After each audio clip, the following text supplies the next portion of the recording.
Hello, everyone, and thank you so much for tuning in to another episode of the Storytelling Project with MyRye.com and the Rye Free Reading Room. My name is Chris Shoemaker, and I'm the director of the Rye Free Reading Room.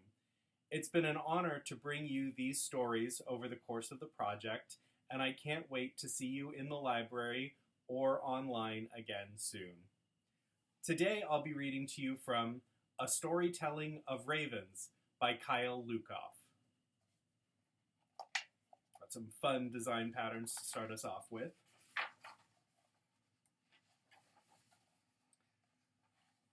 The nuisance of cats blamed it on the dog. Do you know what a nuisance is? An annoyance, maybe? Something bothersome? Maybe a sibling? The memory of elephants knew the peanuts had to be around here somewhere.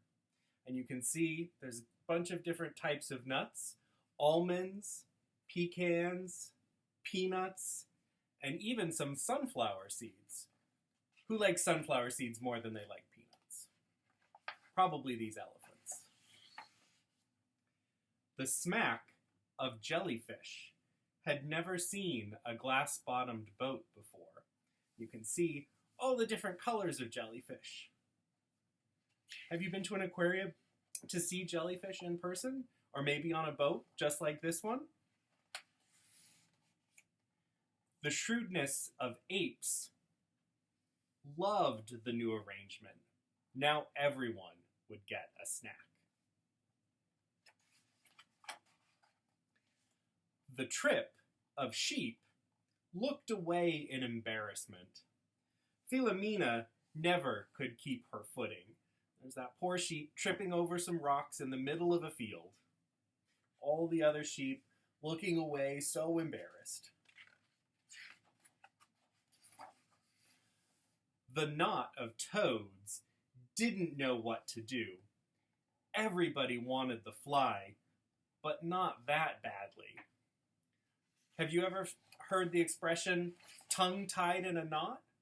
Those poor frogs. They're not going to be able to get any bugs at all. The tower of giraffes didn't know where this new tree had come from, but they did know it was delicious. I think you might be able to recognize that tree in the background. Maybe from a certain month? Maybe a few months from now? Well, maybe a few more months than that. The bloat of hippopotamuses raced up the river.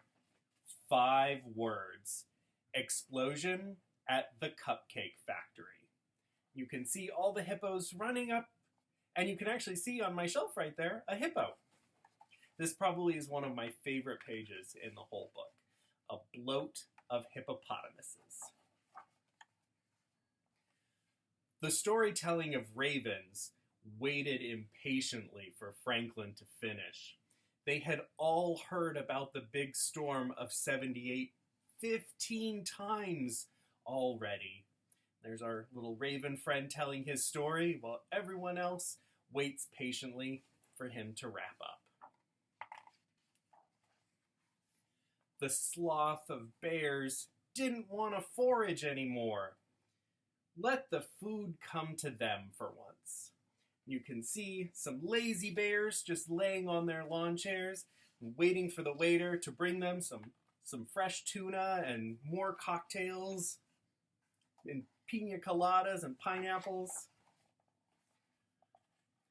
The ostentation of peacocks suspected they had an intruder in their midst. Now, you might notice on this page, something doesn't really fit in. So maybe point to the screen to see what doesn't fit in. Notice anything different? The business of ferrets had an important meeting to discuss. If only George would finish up at the water cooler. That thirsty ferret. The Parliament of Owls expected the bill to pass unanimously, but there was one lone hoot of descent. Owls, nighttime. Can you give an owl noise? What do owls say? The exultation of larks cheered. The Hollow Bones was their new favorite band. Have you heard of an exultation? What do you think that means? Can you see on the page what all the birds are doing? They're cheering. Exultation is excitement. What's your favorite group word? Have you ever heard of a number of animals all grouped together? A Storytelling of Ravens by Kyle Lukoff.